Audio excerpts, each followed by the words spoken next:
This segment is brought to you by Rouse's Markets. Feels like home.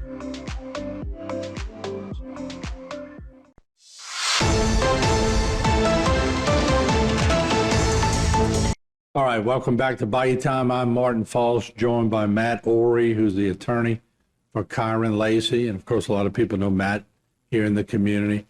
And Matt, I want to thank you for coming on. This is one of those stories that when you hear it, of course, if you go to social media, they're going to take you from A to Z, all over the place. We've been trying over here just to deal with the press releases we get, the police report. You've been dealing with a great portion of this concerning it because naturally you're in the know. I know some things you can say, some things you cannot say, but you're going to have a chance to say whatever you want to say on this program. I will tell the public that on April 12, 2025, at approximately 11:15 p.m., deputies with the Harris County Precinct 4 Constable's Office responded to a weapons disturbance call in 9300 block of FM 1960. The reporting in the case stated that her family member, later identified by her as 24-year-old Kyren Lacy, was involved in a verbal argument with her and had discharged a firearm into the ground. When the 1st Precinct 4 unit arrived on scene and began receiving information, they learned the suspect had fled the scene, and a description of the vehicle Lacy was driving was broadcast by radio. At approximately 11:35 p.m., Precinct 4 Constable's Office unit spotted Lacy and attempted to make a traffic stop on the vehicle. Lacy then fled, and a vehicle pursuit took place spanning several miles near 25900 block of Aldine Westfield, and the suspect vehicle crashed. And then pursuing Precinct 4 units upon attempting to take Lacy into custody and remove him from the vehicle, discovered he had suffered what appeared to be a self-inflicted gunshot wound. Later, Lacy was pronounced deceased at the scene by EMS personnel. The vehicle Lacy was driving was registered and insured in his name. Now, let me just say this before I get to Mr. Ory. There's so much speculation in this. Granted, there was a prior incident that state police had reported where he was involved in an accident where a man was killed. He's deceased. So there's different sides to the story. There's different reasons people get involved. But the speculation on these stories is all over the place. So I wanted to bring Mr. Ory on today to sort of home in on some facts and to understand this, and to understand that in both sides, with the veteran, with Kyren Lacy's family, people are grieving. This was a promising athlete, but more than that, he was a son. He was a relative to many. He was a friend to many. So a community is grieving. And there you see the talented young man there. We covered him a lot here on HTV when he was in his high school days. So without further speculation on this, let me go to his attorney, Matt Ory. Matt, once again, thank you for coming. And what can you add that would make sense of this, if I could ask you that? This is undoubtedly the worst case I've ever come across in my legal career. Nothing has pissed me off more than this case from day one. Start by saying a man was tragically killed in an accident. Let's not twist this any more than it is.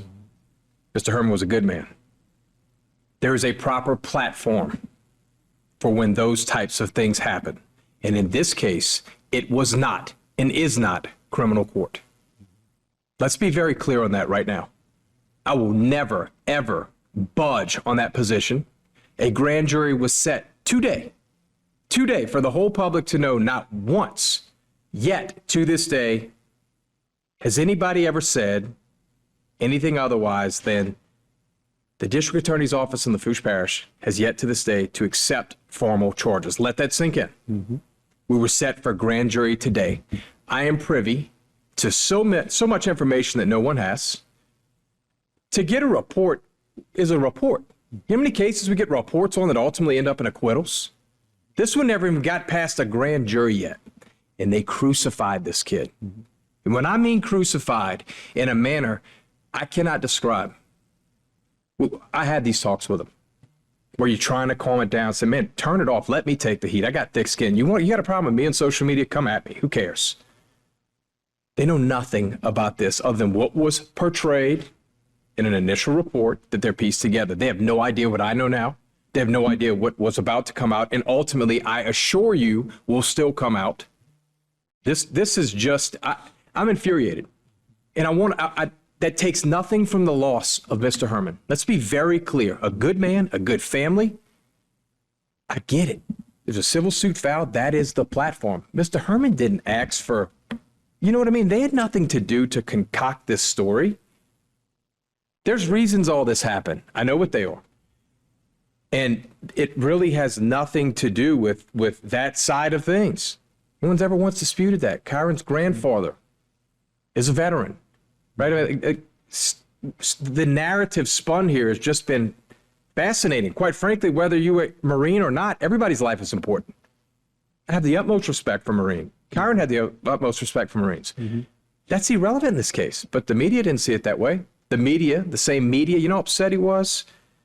Every mugshot that was placed on there, you couldn't give him the courtesy of the 5,000 other pictures he had. You put him in a jumpsuit as if he was a thug and if he was this awful kid. The whole thing is wrong. And we were just about to show the world. I want to come back and talk about that because there was something in that press release that I read that I want to ask you about that sort of brings it home, and I'll give you a chance to talk about that. We appreciate Matt Ory coming in to talk about Kyren Lacy from a different perspective. That's what we're trying to do here, is sort of bring you the story from a different perspective, because the stories you're reading on social media are way out there. We're trying to rein it in here. We'll be right back. This segment was brought to you by Cardiovascular Institute of the South, providing our patients the highest quality cardiovascular care available.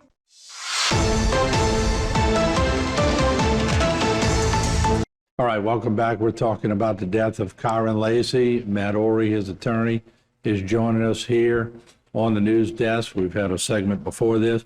This is a statement from Kenny Lacy. Young parents, start talking to your kids at a very early age and make sure they are confident and comfortable confiding in you. Don't be cool with, I'm all right or I'm good, when you know deep down something isn't right. Mental health is real, and for the most part, it's invisible. Don't ignore the signs, even if they may seem small. Of course, he goes on to talk about his love, and his life has changed forever. And you could tell this is just tugging at his heart in a big, big way. And Matt, I know we had talked prior to the show, but today was such a crucial day. And, but for a young man, 24 years old, I guess it was excruciating getting to this day, and here we are. Yeah, we're set for grand jury today, a day that I've been waiting for over a month. And I explained the process, but, going to his dad's statement, I mean, you don't know what you're dealing with when you're talking about these things. You take for granted someone's 24 years old. It just, the whole thing, man, one more day. He had to hang on one more day. One more day. And it just, when it's deeper, I don't know what to say. I have no idea. I can't comprehend it. I can't compartmentalize how we got to where we needed to be by the skin of our teeth. At least I thought. And I get a call at 11:58 at night. And I mean, I don't know, man. And you thought things would be in your own, well, I'll let you say it in your own word. You thought there was a pretty good chance today that things would be. Pretty good chance. I thought there was an outstanding chance that today this was over. In my career, you live for these days. You work hard to get to those moments where you get to make those phone calls, to watch that kid smile again. He's devastated when his combine cord gets pulled. I remember the day. And you want to reverse the trend. And the second I got a hold of this case, I knew things were off. There was no doubt in my mind. No doubt in my mind. And then, of course, you start stringing things together, right? I get an initial report in every case. Then we do our job. District Attorney's Office starts doing their job. They do their investigation. It's just sad, man. Ms. Russell held up to her word. She did everything she could to keep it fair for both sides, to make sure that we got this done in a timely manner, which in our world, it was very fast. And we just ran out of time. And I truly thank her for kept us informed the whole way of the process. And we ran out of time, man. It's, I don't know. Yeah, no, It just I mean, sucks. and Christine, she's a fair woman. She's very fair. Yeah. Where do you see, or what have you told the family? Where does it go from here, Matt? I'm not stopping. I will not stop until what I know is divulged and what is told and that story is done. I firmly believe today, and I'll never take this back, if it was you or I or anybody else, the investigating agency would never have brought charges against us. There's another human in this case that is a defendant in the civil lawsuit. She's not charged with crime.